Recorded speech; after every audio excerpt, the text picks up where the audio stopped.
አንዳንዶቹ በጣም ጽንፍ የረገጠ የፖለቲካ ላይ የእምነታቸውን የዘር ወይም ደግሞ የብሔር ጽንፈኝነታቸውን ወይም ጥጋቸውን የሚያሳዩበት መድረክ እንደሆነ ሁሉም ያገነዘበው ነው። ሁሉም ነገሮች ፖለቲካ ሆነዋል። ሁሉም ነገሮች ትሬንድ ሆነዋል። ሁሉም ነገሮች አቴንሽን ይፈልጋሉ። በእነዛ ጉዳዮች ላይ በዝርዝር እናወራለን። የኛ የምንለው የጋራችን ጉዳዮች ይኖሩናል። የኔ የምንለው ደግሞ የብቻችን ጉዳይ ይኖረናል። ብዙ ጊዜ ያው የኔ በምንለው ጉዳይ ላይ ሳይሆን የኛ የናንተ በሆነ ጉዳይ በጋራችን በሆኑ ጉዳዮች ላይ በሰፊው የምንወያይበት መድረክ ስለሆነ ከወዲሁ ይህንን መድረክ እንድትታደሙልኝ ስል በአክብሮት እጠይቃችኋለሁ። ለወዳጅ ዘመዶቻችሁ ሼር እያደረጋችሁ እንድታበረታቱኝ ፈልጋለሁ።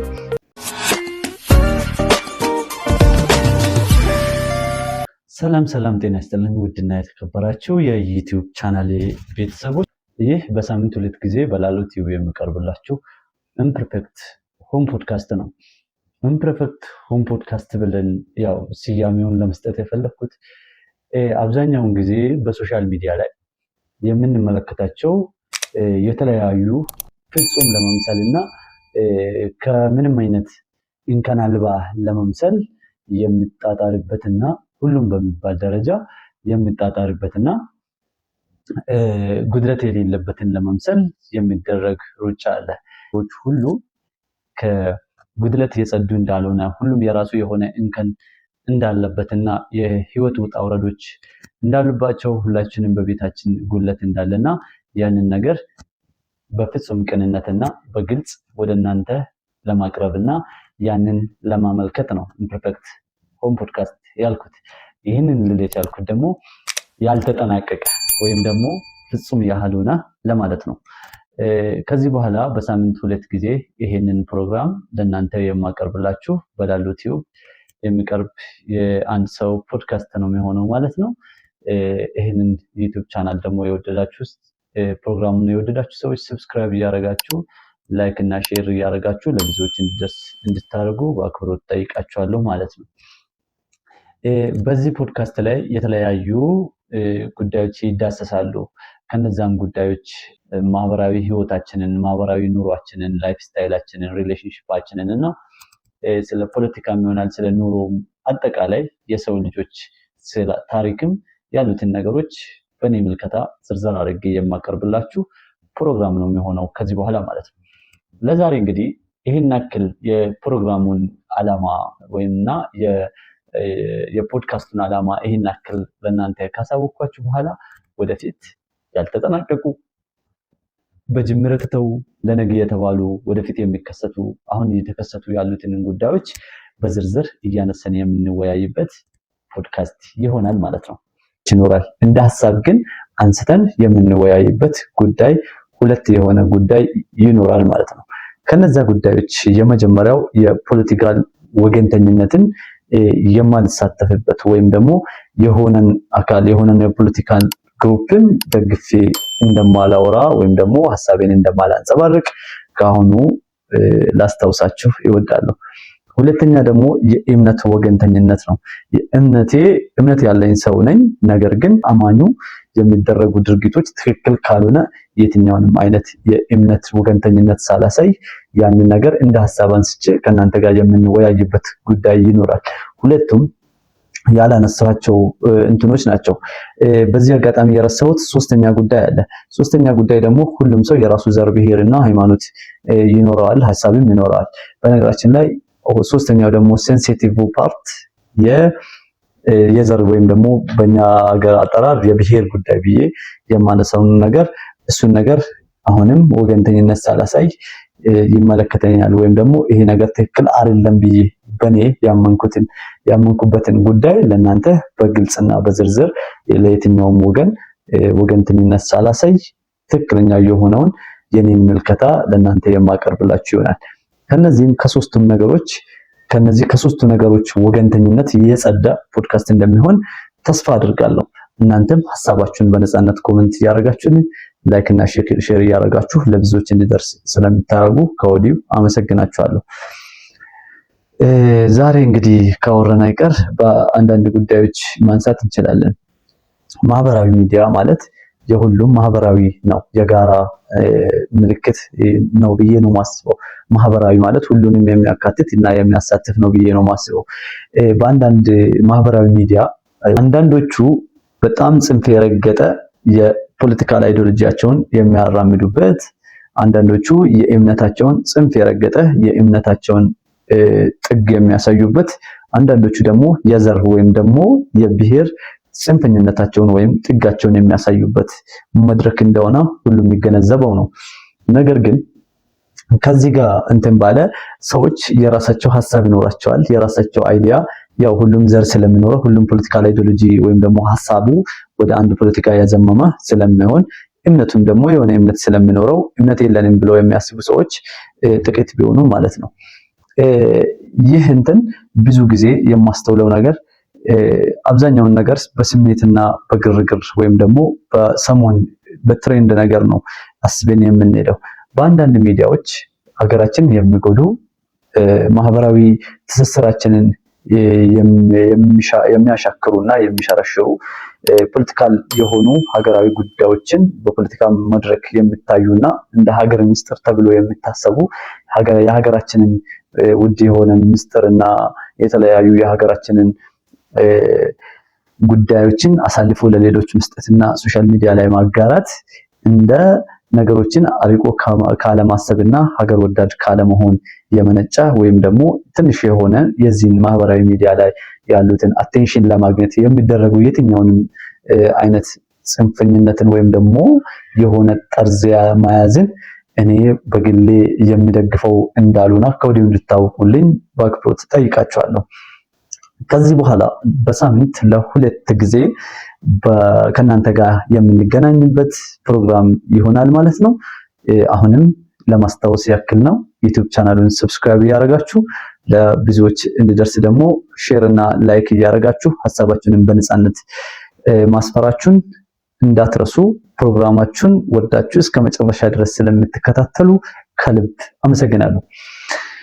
በነገራችን ላይ ሰሞንኛ ጉዳዮችን እያነሳን የምንወያይበትን ጉዳይ ይኖራል። ሶሻል ሚዲያ ላይ የሆኑ ኮሜንቶች ይጻፋሉ፣ የሆኑ አስተያየቶች ወይም ደግሞ ሀሳቦች ይጻፋሉ፣ ይተነተናሉ። ነገር ግን እነዚህ ስሜቶች እነዚህ ግርግሮች ሁሉ የእናንተን ስሜት ለመንካትና የእናንተን አቴንሽን ፍለጋ እንደሆነ እንድታውቁ አሁንም ከወዲሁ ላስገነዝባችሁ እወዳለሁ ማለት ነው። ከእንደዚህ አይነት ነገሮች ቢጸዳ ከስሜታዊነት ብንወጣና ተረጋግተን በሀገራችን ጉዳዮች ላይ በራሳችን ማህበራዊ ጉዳዮች ላይ በህይወታችንም የሚያጋጥሙንን ነገሮች ከስሜቱ በጸዳ መልኩ ተረጋግተን ነገሮችን ብናስብና ያንን ብናደርግ ህይወታችን ውጤታማ እንደሚሆን እኔ በግሌ ያንን ነው የማስበው። ሁሉም ሰው የራሱ ሀሳብ፣ የራሱ አመለካከት፣ የራሱ የሆነ እንትን አይዲዮሎጂ ይኖረዋል። ያንን ለመጋፋት አይደለም፣ እናንተንም እንደዛ አይደላችሁም ለማለትና ጂጂ ለማድረግም እንዳልሆነ በዚሁ እንድታውቁልኝ ወይም ደግሞ ከወዲሁ እንድታውቁልኝ ፈልጋለሁ። ሁሉም ነገሮች ፖለቲካ ሆነዋል፣ ሁሉም ነገሮች ትሬንድ ሆነዋል፣ ሁሉም ነገሮች አቴንሽን ይፈልጋሉ። በነዛ ጉዳዮች ላይ በዝርዝር እናወራለን። የኛ የምንለው የጋራችን ጉዳዮች ይኖሩናል። የኔ የምንለው ደግሞ የብቻችን ጉዳይ ይኖረናል። ብዙ ጊዜ ያው የኔ በምንለው ጉዳይ ላይ ሳይሆን የኛ የናንተ በሆነ ጉዳይ በጋራችን በሆኑ ጉዳዮች ላይ በሰፊው የምንወያይበት መድረክ ስለሆነ ከወዲሁ ይህንን መድረክ እንድትታደሙልኝ ስል በአክብሮት እጠይቃችኋለሁ። ለወዳጅ ዘመዶቻችሁ ሼር እያደረጋችሁ እንድታበረታቱኝ ፈልጋለሁ። አሁን ሁሉም ነገር ትሬንድ ሆኗል ብዬ ካነሳሁት ሀሳብ ጋር የሚቀራረብ አንድ ጉዳይ አለ። ሁሉም ሶሻል ሚዲያ ላይ ሁሉም አስተማሪ ሆኗል፣ ሁሉም ዶክተር ሆኗል፣ ሁሉም የቢዝነስ አማካሪ ሆኗል። ሁሉም ነገር ሁሉም ሰው ጋር አለ አውቃለሁ። ሁሉም ሀሳቦች ያው አንድ ሰው ስለ ሁሉም ነገር ፐርፌክት ሊሆን አይችልም። ለዛም ነው እኔም ኢምፐርፌክት ያልተጠናቀቀ ወይም ያላለቀ በሚለው ወይም ደግሞ ፍጹምነት በሚጎለው ፖድካስት ኢምፐርፌክት ብዬ ልሰይም የቻልኩት። ስለዚህ ዩቲዩብ በጣም ትሬንድ ሆኗል። በእኛ ሀገር ብዙ እንዳልተሰራ አምናለሁ። ብዙ ጉዳዮች፣ ብዙ የምናወራቸው፣ ብዙ የምንወያይባቸው ብዙ ጉዳዮች አሉ። እነዛ ጉዳዮች ደግሞ በደንብ አልተሰሩም። ጥቂት ሰዎች የሆነ ትሬንድ እያነሱ የኛን ደካማ ጎናችን፣ ስስ ቦታችንን በመንካት የሆነ አቴንሽን በማግኘት የተለያዩ ሚዲያዎች ላይ በማሰራጨት ቲክቶክ ላይ ይችላል፣ እዚህ ዩቲዩብ መንደር ይሆናል፣ የተለያየ አካባቢ ያንን ሐሳባቸውን ለኛ እንትን በማድረግ የኛን ትኩረት ሲስቡ ቆይተዋል እንጂ ብዙ ነገሮችን እየሰራን እንዳልሆነ ነው የሚሰማኝ። ነገር ግን አሁን ሁሉም ሰው ቪዲዮ ኤዲተር መሆን ይፈልጋል። ሁሉም ሰው ሶሻል ሚዲያ ላይ መስራት ይፈልጋል። ሁሉም ሰው ኮንተንት ክሬተር መሆን ይፈልጋል። ከቤቱ ሆኖ መስራት ይቻላል። ሁሉም ሰው ደግሞ ከቤቱ ሆናችሁ ብር ታፍሳላችሁ በማለት ብዙ ሰዎችን እያታለሉ ይገኛሉ ማለት ነው። ከዚህ ጋር በተያያዘ እኛ በአቋራጭ የሆኑ ነገሮችን ለመበልጸግና የሆኑ ነገሮችን የምንፈልጋቸውን ነገሮች በአቋራጭ ለማግኘት የምናደርገው ነገር ለዚህ ሁሉ ድርጊቶች ወይም ደግሞ ለዚህ ሁሉ ክሳራና አሁን ለምናደርገው ለመጭበርበራችን ምክንያት ነው ብዬ ነው ማስበው። ሶሻል ሚዲያ ላይ እኔ ከተወሰነ ጊዜ በኋላ እንደ ነፃ ማስታወቂያ ቁጠሩት ዳሎል አካዳሚ ወይም ደግሞ ዳሎል ኢንተርቴይንመንት በሚለው አካዳሚ ገብቼ የኮንተንት ክሬሽን ወስጄ ነበረ። ያ ኮንተንት ክሬሽን ለአንድ ወር የሚቆይ ነው። ጥሩ የሆነ ግንዛቤ ስለ ሶሻል ሚዲያ የተወሰኑ ጭብጦችን እንዳገኝ ረድቶኛል። ነገር ግን ከዛ ጋር በተያያዘ እሺቱ መለሰም የተለያዩ እንትኖችም ኮንተንት ክሬሽን እናስተምራለን የሚሉ ሰዎች በርከት ብለዋል። ለዛም ደግሞ የተወሰኑ ሁሉም ነገር ያው ለተወሰኑ ቀደም ያሉ ሰዎች እንደሚያገኙበትና ነገሩን በዛ ሌቭል እንደሚያገኙ ይታመናል። ነገር ግን በዚህም ሶሻል ሚዲያ ላይ እንደዚህ የሚነሱ ሐሳቦች አብዛኞቹ ያው ቪዲዮ ኤዲቲንግ እናስተምራለን የሚሉ አካዳሚዎች ወይም ደግሞ ግልጽ ያልሆኑ በመንግስት ሪኮግናይዝ ያልተደረጉ እና እንትን ያልሆኑ ስኪል ለኛ ስኪል የሆኑ ነገሮችን ሊያስተምሩን የሚችሉ ሊያስጨብጡን የሚችሉ የተለያዩ ሰዎች እንዳሉ አምናለሁ። ነገር ግን ከዛ ጎን ለጎን ግን የተጋነነ ዋጋ እና የተጋነነ አይነት ማስታወቂያ በማሰራት ሰዎችን አቴንሽን ለማግኘት የሚደረገውና በእንደዛ ማስታወቂያዎች መታለል በጣም ጥንቃቄ ስለሚያስፈልግ በእንደዛ አይነት ማስታወቂያዎች መታለል አስፈላጊ እንዳልሆነ እረዳለሁ። ከዚህ ጋር በተያያዘ ከመጭበርበር ጋር በተያያዘ አንድ ጉዳይ ላንሳ። ሰሞኑን አንድ የወታደር አባል ወይም ደግሞ የፖሊስ አባል የሆነ አባል ዜና ላይ ከሰማሁት ነገር ነው ለእናንተ ማጋራላችሁ። ይሄ አባል በማስታወቂያ በመስማት የተለያዩ ዌብሳይቶች ላይ የሚታዩ የተጋነኑ ማስታወቂያዎችን በማየት እስከ 1.2 የሚደርስ ብሩን በሚስቱ አማካኝነት እንደተጭበረበረና ያንን አጭበርባሪዎች እንደዘረፉት የሚያሳይ ዜና ሰምቼ ነበረ። ይህ ጉዳይ የሆኑ ነገሮችን በአቋራጭ ቅድም እንዳልኩት በአቋራጭ የሆኑ ነገሮችን ለማሳካት የምናደርገው ጥረት ብዙ ጊዜ ብዙ የማያስጉዝና በእንደዛ ነገሮች ላይ መጭበርበር የተሞላበት መሆኑን እንድትገነዘቡ እፈልጋለሁ። በእንደዚህ አይነት ጉዳዮች በማህበራዊና በተለያዩ የሆኑ ትሬንድ በሆኑ ጉዳዮችም ሶሻል ሚዲያ በሚነሱ ጉዳዮች ባሉት በሁሉም ጉዳዮች የምንወያይ ይሆናል። ለዛሬ የመጀመሪያው ኤፒሶዳችን በዚህ ይጠናቀቃል። ዛሬ እንደ ጥውውቅ እና ያለውን ሐሳቡን አጠቃላይ ዝርዝር አድርጌ ለማቅረብ የሞከርኩት በፖድካስቱን አይዲያ ነው ለእናንተ ላጋራላችሁ እየፈለኩት ማለት ነው። በቀጣይ መደበኛ የሆኑ ፕሮግራሞችን በሳምንት 2 ጊዜ ለእናንተ ለማድረስ እጥራለሁ ማለት ነው። እናንተም ሰብስክራይብ ያደርጋችሁ ላይክ እና ሼር ያደርጋችሁ ለብዙዎች እንዲደርስ እንድታደርጉ በአክብሮት እጠይቃችኋለሁ። በቀጣይ እስክንገናኝ ድረስ ቸር ሰንብቱልኝ። መልካም ቆይታ